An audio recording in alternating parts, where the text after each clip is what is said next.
pemahaman yang dapat kita pahami kecuali Allah yang menjadikan kita paham.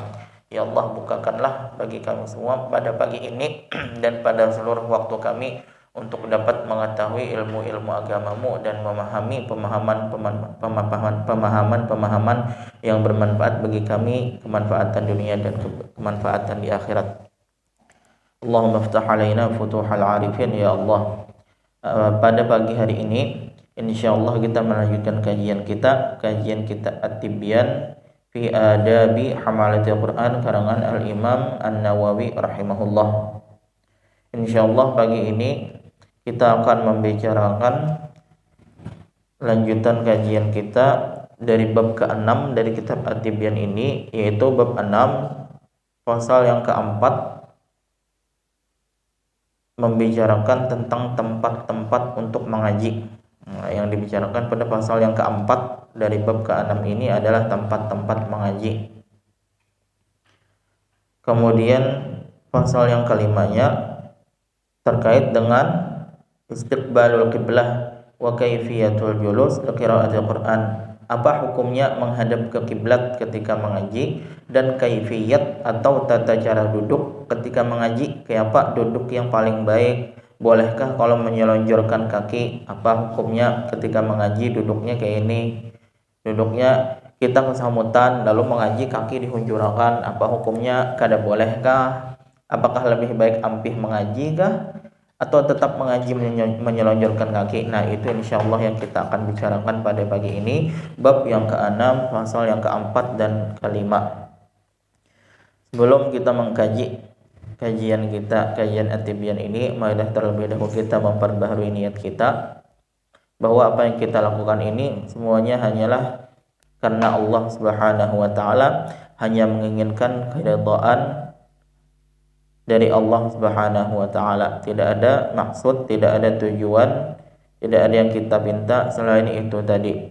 Dan juga terlebih dahulu mari kita membaca Fatihah.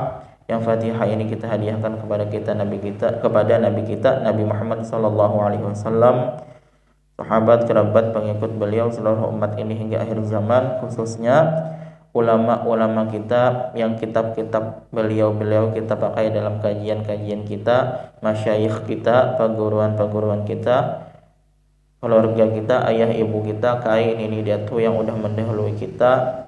Dan mudah-mudahan juga dengan Fatihah ini Allah kabulkan segala hajat kita, Allah wujudkan segala cita-cita kita, Allah mudahkan yang hendak menuntunkan hafalannya, Allah mudahkan untuk murajaah hingga akhir hayat menjemput kita, dan mudah-mudahan kita husnul khotimah dan kelak di akhirat tergolong sebagai ahlul Quran, ahlullah wa khassatuh, keluarganya Al-Quran, keluarganya Allah, orang yang VIP, very very important person di sisi Allah Subhanahu wa taala, yang dapat kedudukan yang tinggi. Mudah-mudahan kita termasuk dalam golongan itu tadi. Dan mudah-mudahan juga dengan Fatihah ini Allah cepat lalukan, tuntunkan musibah yang menimpa kita, warga Kalimantan Selatan, dan seluruh umat Islam, seluruh manusia yang ada di bumi seluruhnya. Mudah-mudahan musibah ini cepat berlalu, kita dapat kembali hidup dengan normal. Apa Ustaz Asbiani, jangan minta disabarkan, ya kan, tapi mintalah keafiatan. Nah, itulah karena Nabi pun pernah membenarkan sahabat, kalau minta kesabaran karena ditambah Allah ulang engkau tak akan mampu, itu kan, tapi mintalah al-afiyah, keselamatan dari Allah, itu yang kita minta. Untuk niat ini dan untuk niat-niat yang baik-baik dan apa-apa yang diniatkan oleh pendahulu kita yang saleh-saleh. Al-Fatihah.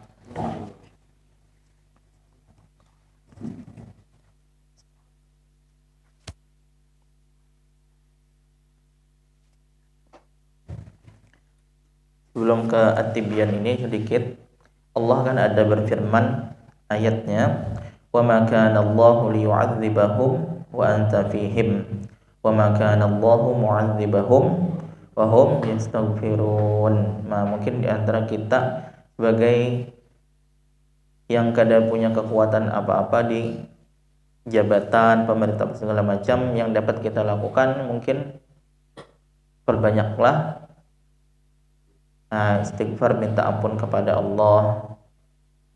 Mudah-mudahan dengan kita apa yang dapat kita lakukan ini tadi itu menjauhkan kita dari azab, karena Allah berjanji tidak akan mengazab suatu kaum kalau Nabi Muhammad ada di tengah-tengah mereka. Nah, mungkin dengan ini juga bagian pertama ini mungkin kita dapat pahami menghadirkan Nabi di tengah-tengah kita. Wah, ini mungkin bisa dengan perbanyak salawat. Yang kedua apa? Allah tidak akan mengazab suatu kaum kalau mereka beristighfar mohon ampun kepada Allah. Banyaki juga dua ini ya. Bila ada waktu luang, hafalan targetnya udah tuntung, banyaki baca salawat, banyaki minta ampun dengan Allah. Mudah-mudahan dengan begitu Allah selamatkan kita. Allah cepat jadikan ini berlalu, dan mudah-mudahan kita tahu mungkin penyebabnya. Wah, ini apa kan, itulah itu yang secara ilmu kita sebagai manusia penyebabnya adalah gunung di kan, tambang di behemat pohon ditabangi. Mudah-mudahan mereka yang menggawe itu tadi dapat hidayah juga. Mudah-mudahan ingat gitu kan, ingat tanggung jawab menggawe itu tadi bahaya bagi yang lain, apalagi ilegal atau mungkin yang berizin pun mungkin tetap ada bahayanya. Mudah-mudahan semua itu dapat hidayah. Ini menyangkut kehidupan banyak manusia yang ada di wilayah Kalimantan ini, dan mudah-mudahan mereka dapat hidayah. Yang dapat kita lakukan perbanyak beramalan itu tadilah. Kemudian secara agama ini pun tentu tak luput dari kelakuan manusia juga yang banyak maksiat. Jadi ini adalah teguran Allah. Allah juga ada berfirman pada ayat wa idza masal insana ad-durru da'ana li janbihi aw qa'idan aw qa'ima. Bila takana apa yang kalian diketujui, da'ana li jambihi, berabahkah ingat meminta Allah, ma'adulan Allah, au qa'idan au qa'ima, dudukkah berdirinya kah ingat lawan Allah ketika ada ditimpa hal yang kalian diketujui. Ingat. Tapi mbahnya apa lanjutannya? Falamma kashafna anhu durrahu marra ka'an lam yad'una ila dhurrin masah. Bilanya udah dicabut azabnya, dicabut balanya, apa yang kada diketujui, babulik pulang akan-akan kada pernah kena bala, lalu memohon, lupa mbahnya meminta, dicabut Allah, hilang musibahnya, babulik lagi kelakuan membala ya kita. Nah, kita naudzubillah, mudah-mudahan kada kayak itu. Ingatlah Allah di tiap waktu, baik di waktu lapang maupun di waktu sempit. Jangan hanya ingat ketika lagi ditimpa kesulitan, ditimpa musibah. Ingat da'ana li jambihi. Jam maksudnya apa? Berabah. Qa'id duduk, qa'im berdiri. Ingat tiap keadaan, yaitu ingat berdoa. Tapi mbahnya dicabut, mbahnya nyaman hidup, sembahyangin kada, jauh-jauh berdoa misalnya. Nauzubillah min dzalik. Nah, kita kada hendak dijadikan kayak itu tadi. Itu renungan dikit untuk kita. Ya, bab yang ke-6, pasal yang ke-4 terkait dengan amakin atau tempat-tempat untuk mengaji. Ujar Al-Imam An-Nawawi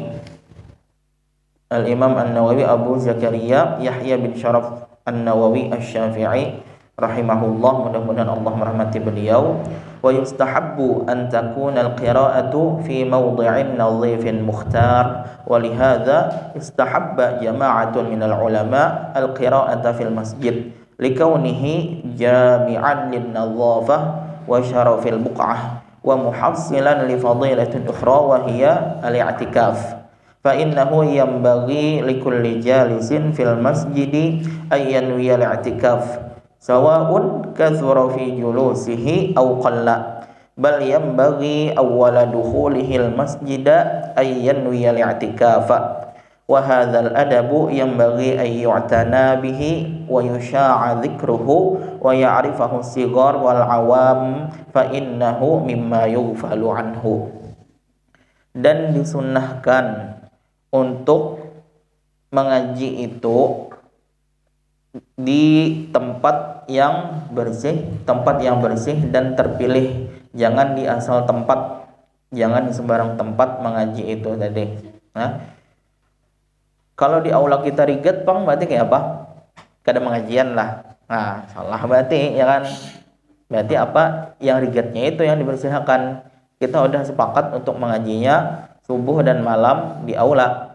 Aula kita pada keadaan umumnya bersih, ya kan, keadaan najis atau segala macam.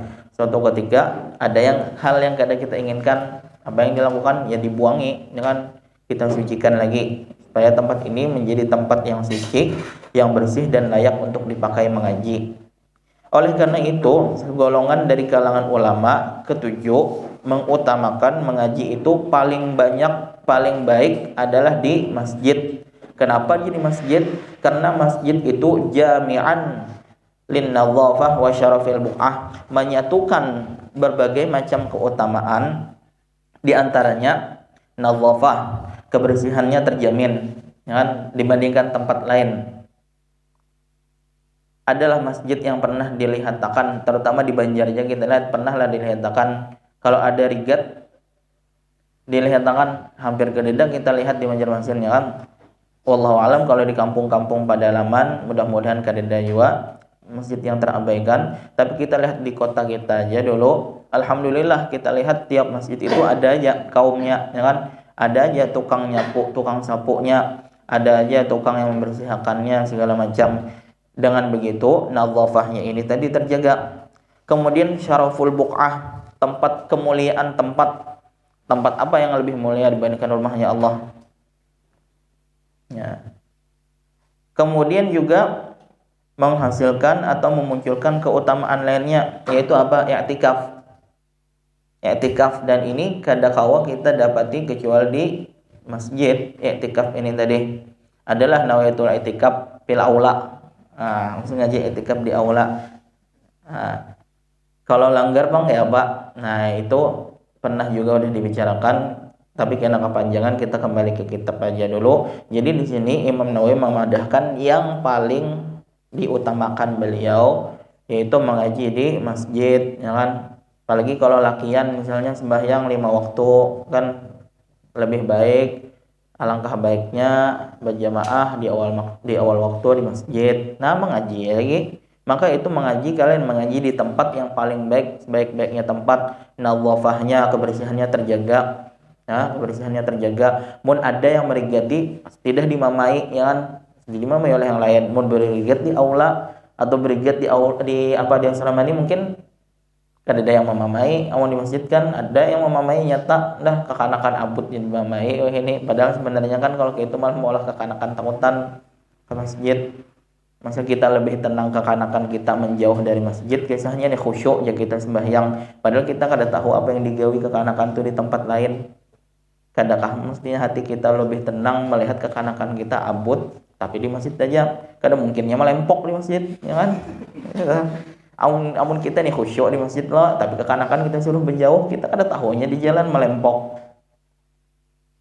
Ya, ada deh. Tempat yang paling mulia. Nah, tempat yang mulia, kemuliaan tempat.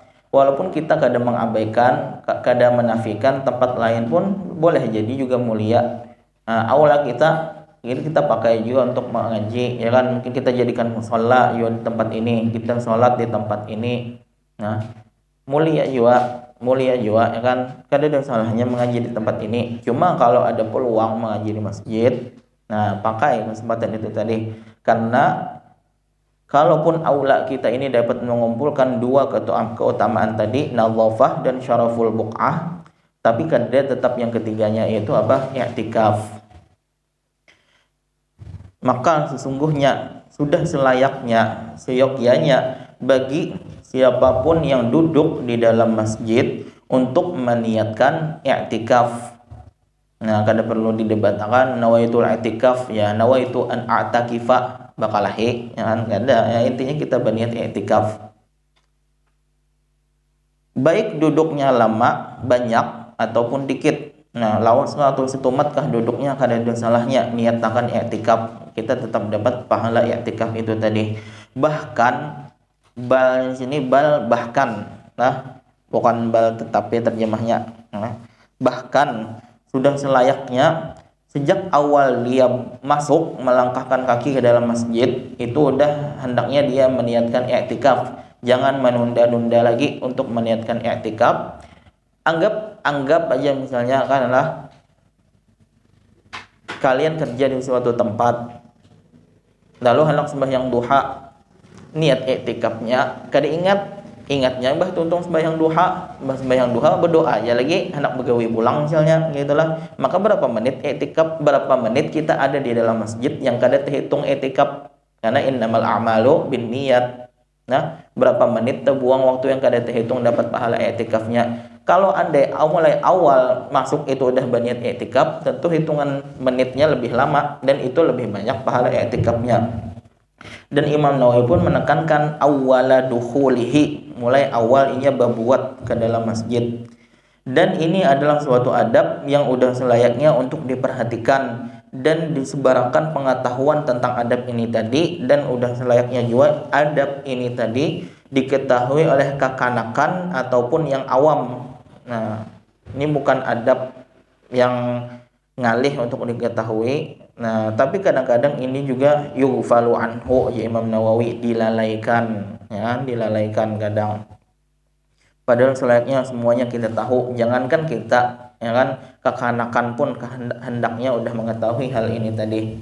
Lanjut, wa ammal qira'atu fil hammam faqad ikhtalafa salafu fi karahiyatiha, di bada'ib fi karahatiha, faqala ashabuna la tukrahu, pakai ta, di bada'ib pakai ta, la tukrahu al-qira'atu fil hammam, wa naqalahu al-imamul mujma' ala jalalatihi Abu Bakar bin Munzir, atau lebih dikenal juga dengan Ibnul Munzir dalam kitab beliau Fil Ishraf, an Ibrahim an-Nakhai wa Malik wa huwa qawlu Atha, wa dhahaba ila karahiyatihi jama'atun minhum Ali ibnu Abi Thalib radhiyallahu anhu, rawahu anhu Ibnu Abi Dawud, wa hakahu Ibnul Munzir an jama'atin minat tabi'in minhum Abu Wa'il Syaqiq ibnu Salamah wa Sya'bi wal Hasan al-Basri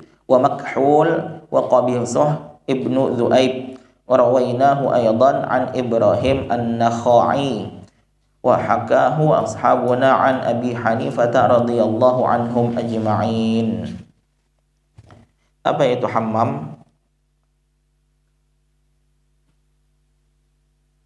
Hammam itu kamar mandi, ya, terjemahnya. Sebenarnya kalau di bayangan kita kada layak, ya, mengaji di kamar mandi. Tapi ternyata ada, ini masuk ranah ikhtilaf nih di kalangan ulama terdahulu. Adapun mengaji di kamar mandi, terjadi perbedaan pendapat di kalangan salaf terkait dengan makruhnya hukumnya. Maka sebagian mengatakan tidak dimakruhkan mengaji di kamar mandi itu tadi. Pendapat ini dinukil dari imam yang disepakati atas kemuliaannya, yaitu Abu Bakar Ibnul Munzir dalam kitab beliau Al-Ishraf, dari Ibrahim an-Nakhai dan juga Imam Malik, dan ini juga pendapatnya Atha, dan sebagian yang lain memakruhkan membenci untuk mengaji di kamar mandi.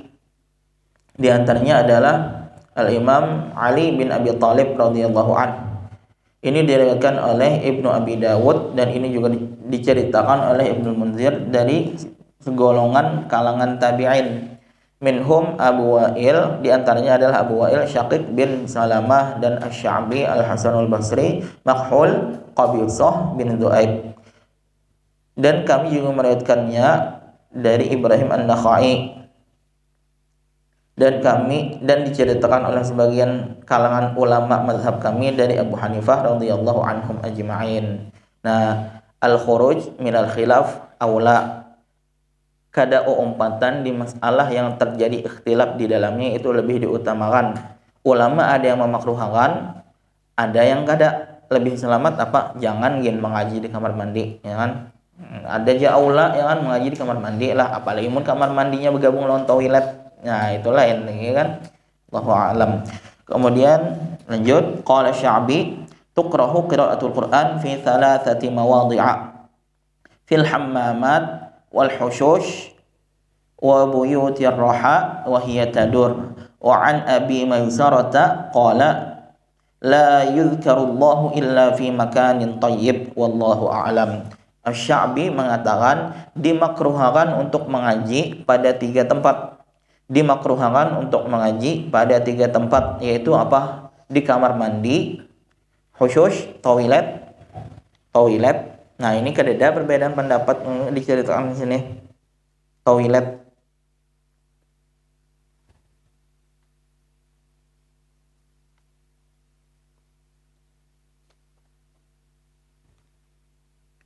Al-khusus mawadhi'ul 'adhirah wal baul al-muttakhidah lahu. Al-khusus itu apa? Tunggalnya adalah husyun atau hasyun. Lugatani, kedua-duanya bisa dipakai, husyun atau hasyun, jamaknya khusus. Itu adalah tempat untuk BAB atau kencing. Tempat untuk BAB atau kencing, tempat yang dijadikan memang spesial untuk BAB dan kencing. Nah, toilet ya kita. Dan juga tempat penggilingan yang lagi aktif. Nah, tempat penggilingan yang aktif, mungkin dari sini kita dapat memahami, mungkin bunyinya tuh abut, bunyinya tuh abut, ribut. Kita nih kadang-kala menyimak, kadang-kala menghayati bacaan kita yang kita baca dari mulut kita, mengaji yang di tempat-tempat itu abut, lalu kita mengaji, kita baca, telinga kita kadang-kala menyimak, jauh-jauh kalau kita menghayati. Nah, itu dimakruhkan juga hukumnya mengaji di tempat itu tadi. Kita kada tahu kita salah baca mungkin. Nah, kada tenang kita mengaji pokoknya di tempat itu yang heboh banget, abut lalu itu. Nah, 3 tempat ini tadi apa? Kamar mandi, toilet, tempat penggilingan yang lagi aktif. Dan kemudian Abu Mansarah juga mengatakan tidak disebut nama Allah. Berarti termasuk dalamnya mengaji. Jangan mengaji kecuali tempat yang baik. Nah, mengajilah, pilihlah tempat untuk mengaji itu tadi, tempat yang baik. Adapun mengaji di jalan, apa hukumnya? Ini lanjutannya. Wa ammal qira'atu fi at-tariq fal mukhtar annaha jaizatun ghairu makruhatin idza lam yaltahi sahibuha fa iniltaha sahibuha anha kurihat kama karihan nabiyyu sallallahu alaihi wasallam al-qira'ata lin-na'isi makhafatan minal ghalaq. Wa rawa Ibnu Abi Dawud an Abi Darda radhiyallahu anhu annahu kana yaqra'u fi at-tariq wa an Umar bin Abdul Aziz rahimahullah annahu adzina fiha. Adapun hukum mengaji di jalanan, baik ini kita jalan kaki di jalanan, bersepeda atau berkendaraan, naik mobil, apa hukumnya? Maka pendapat yang dipilih oleh Imam Nawawi adalah itu hukumnya boleh dan tidak dimakruhkan kalau yang membacanya tidak lalai dengan bacaannya. Nah, ini catatannya, boleh silahkan mengaji di jalanan kalau kita mampu dan kada lalai dengan apa yang kita baca. Kita kawa konsen, kada kacau bacaan kita kalau kita hendak mengaji di jalanan. Kalau andai dia yang hendak mengaji itu tahu, jangan lalai, jangan luput juga membaca mengaji di jalan, lebih baik jangan. Nah, dimakruhkan hukumnya. Nah, kalau membaca aja hanya memulailah. Ini contoh aja hanya memulai a'udzubillahi, bingung dah hendak baca apa. A'udzubillahi minasyaitonirrajim ya. Nah, aku berlindung dengan Allah dari setan yang maha penyayang ya. Nah, itu kenapa rajim non rahim tepaling misalnya, saking lalainya mengaji di jalanan. Mau itu puntal jadinya hafalannya. Fa amma man tagha mu'athara hayatad dunya fa innal jannata hiyal ma'wa. Yang membangkang, kelakuan membala, surga tempatnya. Nah, terpuntal, maka apa? Di antara penyebabnya mengaji di jalanan yang inya padahal kada mampu untuk mengaji di jalan itu tadi, maka makruh hukumnya bagi inya yang kada mampu ini tadi. Begitu juga ini adalah sebagaimana Nabi kada ketujuh, Nabi kada senang, Nabi juga benci kalau melihat ada yang mengantuk memaksakan mengaji. Mun mengantuk apa? Ya tidur dulu, mun mengantuk ya. Dimakruhkan hukumnya mengaji kalau mengantuk, takutan kalau golak atau tapuntal salah baca. Contohnya kayak itu tadi, timbul Allahnya kena yang dipadahkannya rojim, tabalik non syaitan ya. Dan ini ada kejadiannya itulah. Jadi mau ngantuk baiknya obatnya apa? Bantal, tilam gitu kan. Bukan dipaksakan mengaji. Nah, apa hukumnya mengaji di jalan? Apa hukumnya mengaji ketika mengantuk? Makruh hukumnya. Kalau itu bikin lalai, apalagi terpuntal yang berbahaya dengan makna yang sampai kayak itu tadi. Kemudian Ibnu Abi Dawud meriwayatkan dari Abu Darda radhiyallahu anhu bahwa beliau mengaji di jalanan. Ingat hukum mengaji di jalan tadi apa? Boleh kalau kada lalai, boleh kalau kau tenang dan kau menjaga bacaannya. Kalau kada mampu lebih baik jangan. Umar bin Abdul Aziz rahimahullah juga mengizinkan hal ini tadi, mengaji di jalanan. Qala Ibnu Abi Dawud haddatsani Abu Rabi' qala akhbarana Ibnu Wahab qala sa'altu Malikan 'anir rajuli yusalli min akhiril lail fayakhruju ilal masjid wa qad baqiya min as-surati allati kana yaqra'u fiha syai'un qala ma a'lamul qira'ata takunu fit tariq wa kariha dzalik wa hadza isnadun sahihun 'an Malikin rahimahullah. Ibnu Abi Dawud telah mengatakan kepadaku Abu Rabi', dia mengatakan telah memberitahukan kepada kami Ibnu Wahab, dia mengatakan aku bertanya kepada Imam Malik rahimahullah tentang satu laki-laki yang dia sholat di penghujung malam, kemudian dia keluar berjalan ke masjid, tetapi bacaan yang hendak ia baca, ia mengaji itu belum tuntung, dikit lagi syai'un, bagian kecil dikit, nah belum tuntung. Mungkin bayangan kita tuh mengaji tahajud, hendak mengaji 5 halaman, soalnya hanya 4 halaman, azan misalnya berjalan keluarnya, waktu azannya menyahuti azan, tuntung azannya belum sampai ke masjid misalnya, sehalaman lagi ini belum tuntung, mengaji di jalan menuntungkan sehalamannya nih, nah misalnya. Jadi Imam Malik aku tidak mengetahui kebolehan mengaji di jalan. Nah, dan Imam Malik memakruhkan. Jadi ini termasuk juga di hal yang dalamnya itu ada ikhtilaf, perbedaan pendapat di kalangan ulama. Nah, yang membolehkan ada, tapi itu pun dengan catatan tidak lalai. Nah, kau mengaji dengan baik, kau menjaga bacaannya, dan ada juga yang memakruhkan lebih baik jangan, ya Imam Malik. Nah, Imam Malik memakruhkan, wa kariha dzalik, Imam Malik memakruhkan mengaji di jalanan itu tadi. Bahkan beliau mengatakan ma a'lamu al-qira'ata takunu fit tariq. Aku tidak tahu bacaan itu maksudnya kebolehan mengaji itu boleh di jalanan, dan Imam Malik kadang ketujuh mengaji di jalan itu tadi. Wallahu alam. Nah, itu tadi ya kan, hendak mengaji juga di jalan, memanfaatkan waktu silahkan, tapi catatan jangan terpuntal tadi itu, jangan golak, itu yang perlu jadi catatan kita. Mampukah udah kita mun kada bang, ya jangan juga buang-buang waktu kita di jalanan, pelongo gitu aja ya kan, jalanan lampu habang dihitungi ya kita kan. Nah itu buang-buang waktu. Kenapa kada kembali ke ayat itu tadi yang kita baca di awal sebelum atibian ini tadi, wa ma kana Allahu liyu'adzibahum wa anta fihim, banyaki salawat, wa ma kana Allahu mu'adzibahum wa hum yastaghfirun, banyaki minta ampun, astagfirullah. Itu banyaki di jalan mengkena kau mengaji ya kan, banyaki bacaan tetap, daripada buang-buang waktu lelek kiri kanan ya kan, lampu habang dihitung, kada ada faedahnya bagi kita. Lanjut satu pasal lagi yang kelima. Apa hukumnya menghadap kiblat dan kaifiyat tata cara duduk ketika mengaji?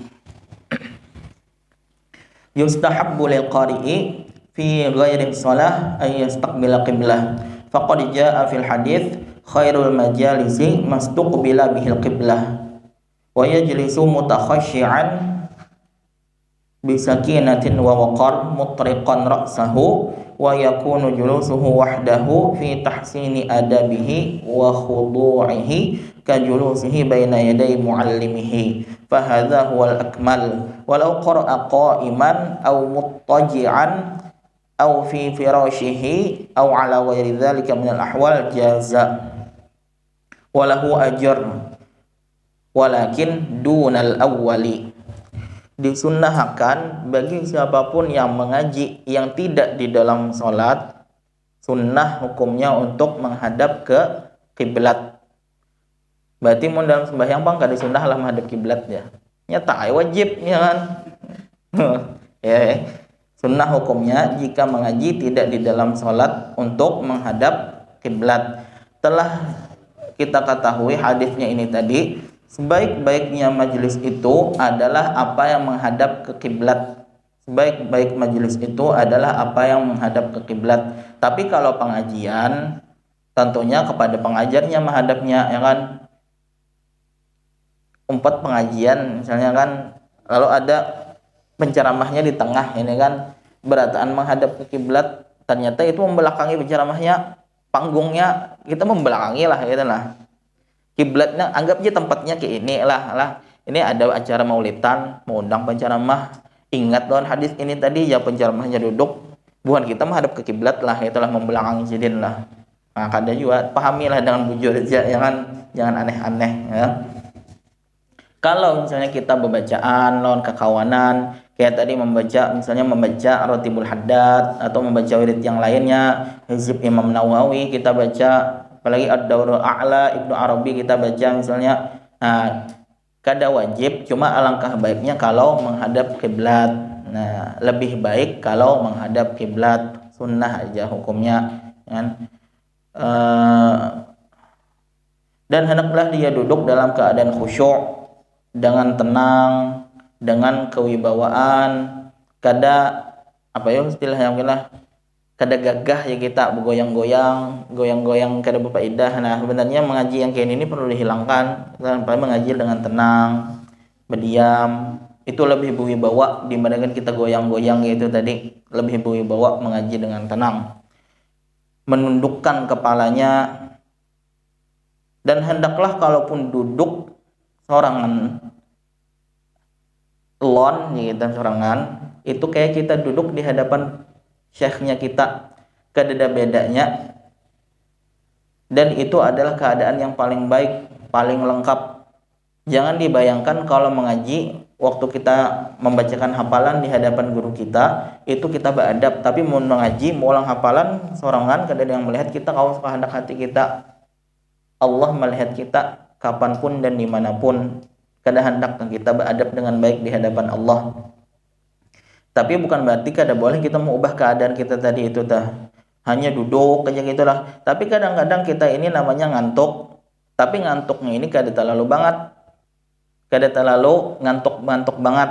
Kalau andai kita duduk mengantuk, berdiri kita hilang mengantuknya, kawa diakali gitu tadi, kada terjadi golat itu tadi, dan ngantuknya memang hilang, bolehlah mengaji kada berduduk, atau mungkin berdiri berjalan-jalan, boleh hukumnya, atau berabah, atau bahkan ditilam mengajinya, apa hukumnya, atau keadaan lainnya, itu hukumnya boleh. Imam Nawawi jaza, boleh hukumnya, dan juga dapat pahala. Walakin dunal awal, dunah ini maksudnya di bawah, pahalanya lebih di bawah, lebih dikit dibandingkan dengan keadaan yang pertama itu tadi. Apa itu? Duduk dengan tenang menghadap ke kiblat, kada gagah duduknya, menundukkan kepala. Nah, itu keadaan yang paling baik dan paling ganal pahalanya. Kalau kita pilih keadaan lainnya, itu boleh hukumnya dan tetap dapat pahala, hanya lebih ganal yang pertama itu tadi pahalanya. Nah, Allah pun juga berfirman, alladzina yadhkurunallaha qiyaman. Nah, ini ayatnya ini juga, inna fi khalqis samawati wal ard wa ikhtilafil laili wan nahar la ayatil ulil albab. Siapa itu ulul albab? Yang memiliki akal. Yang dikatakan Allah berakal itu siapa? Alladzina yadhkurunallaha qiyaman wa qu'udan wa ala junubihim. Nah, ini tiga keadaan ini jadi catatan garis bawah kita. Mengaji itu, zikir itu boleh dalam keadaan apapun, dudukkah, berjalankah, berabahkah, boleh. Dan juga mereka wa yatafakkaruna fi khalqis samawati wal ard, mereka juga merenungkan di dalam terkait dengan penciptaan langit dan bumi.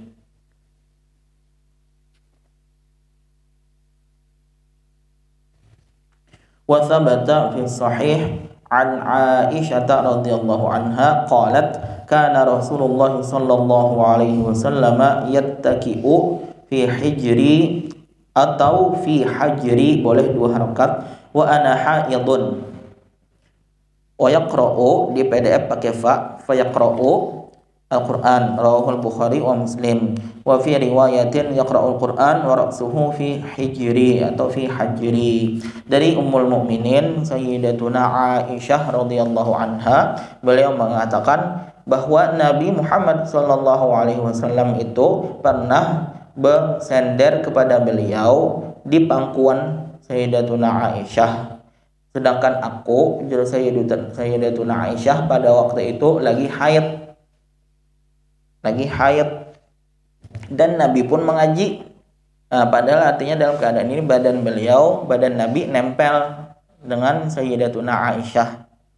Apa hukumnya sambil menyender lawan bini mengaji? Bini ini haid, padahal perempuan haid kada boleh mengaji. Perempuan haid kada boleh mengaji. Si laki ini hendak sambil mengaji begayaan lawan bini gitu kan. Tapi mungkin tetap kalau kita kan mengambil pendapat yang batal laki bini tegatok, tetap mungkin begayaannya kayak ini, duduk begayaan apa kayak itulah, tapi sambil mengaji. Bolehkah nempel badan laki bininya haid, lakinya mengaji? Jawabannya ini boleh, kada masalah terkait dengan itu tadi. Bukan dikatakan perempuan haid itu rigat, kada aja kita lalu kita menempel begayaan lawan bini, menyender lawan bini, kada boleh mengaji. Karena bininya haid kada boleh mengaji, laki menempel lawan bini kayak itu tadi, lalu kada boleh mengaji kada. Dan Nabi yang menggawi itu artinya boleh kita mengaji dalam keadaan yang kayak itu tadi. Di riwayat lain dikatakan Nabi itu mengaji dan kepala beliau ada di pangkuanku. Kepala Nabi ada di pangkuanku, ujar Sayyidatuna Aisyah. Dan ini tentunya terkait dengan itu tadi juga dalam keadaan haid beliaunya. Nabi menandak kepala di pangkuan beliau dan Nabi mengaji, sedangkan Sayyidatuna Aisyah lagi haid, dan itu artinya kada apa-apa. Kemudian wa an Abi Musa al-Asy'ari radhiyallahu anhu qala inni aqra'ul Qur'an fi salati wa aqra'u ala firashi. Wa an Aisyah radhiyallahu anha qalat inni aqra'u hizbi wa ana muttaji'atun 'ala sarir. Dari Abu Musa al-Asy'ari radhiyallahu anhu, beliau berkata, aku membaca Quran dalam salatku dan aku juga mengaji di tilamku. Boleh mengaji di tilam.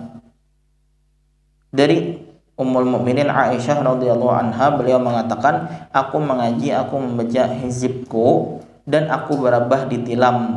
Bolehkah mengaji berabah? Silahkan, cuma tetap yang kita tadi dapat pahala tetap. Cuma yang paling ganda pahalanya adalah keadaan yang ditekankan di awal itu tadi. Ini pasalnya kada terlalu panjang ya, yang ke-6. Satu lagi, belum jam 7 ya lagi. Satu lagi pembicaraan terkait dengan sunnah hukumnya isti'adzah atau ta'awudz.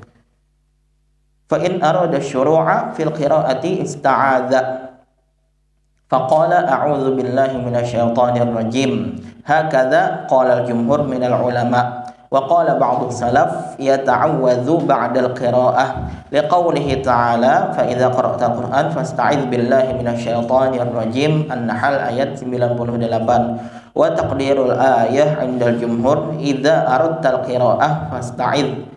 Thumma sifatut ta'awudz kama dzakarnahu. Wa kana jama'atun minas salaf yaqulun a'udzu billahi as-sami'il 'alim minasyaitonir rajim wa la ba'sa bihadza walakin al-ikhtiyar huwal awwal.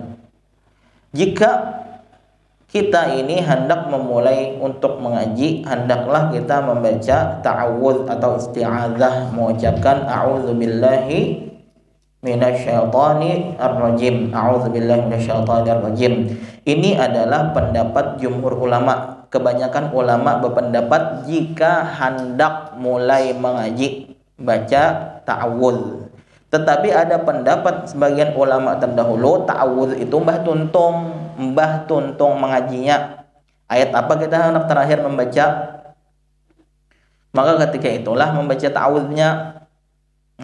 Ini ada pendapat sebagian ulama, kita hendak membaca Jumat, baca Al-Kahfi.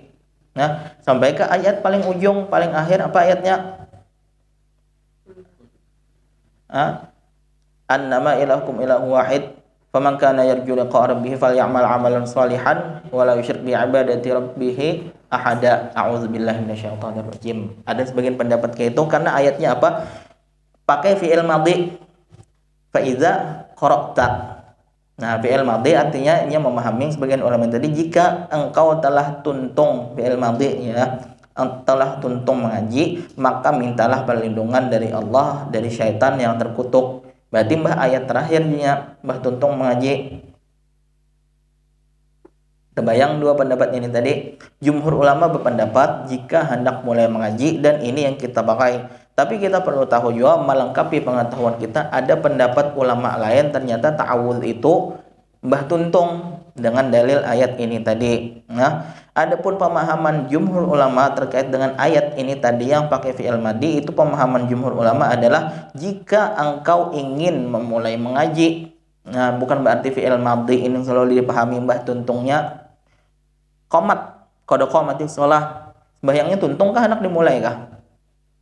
Nah, wallahu alam, gitu kayak apa pemahaman lebih detailnya. Cuma kita lihat namanya qomat itu bila hendak sembahyang, qad qamat. Nah, qomatnya itu hendakkah atau udah tuntung kah? Hendak sembahyang, qomat itu tadi kan. Maka itu jumhur ulama memahami juga ta'awudz itu adalah jika engkau hendak memulai mengaji.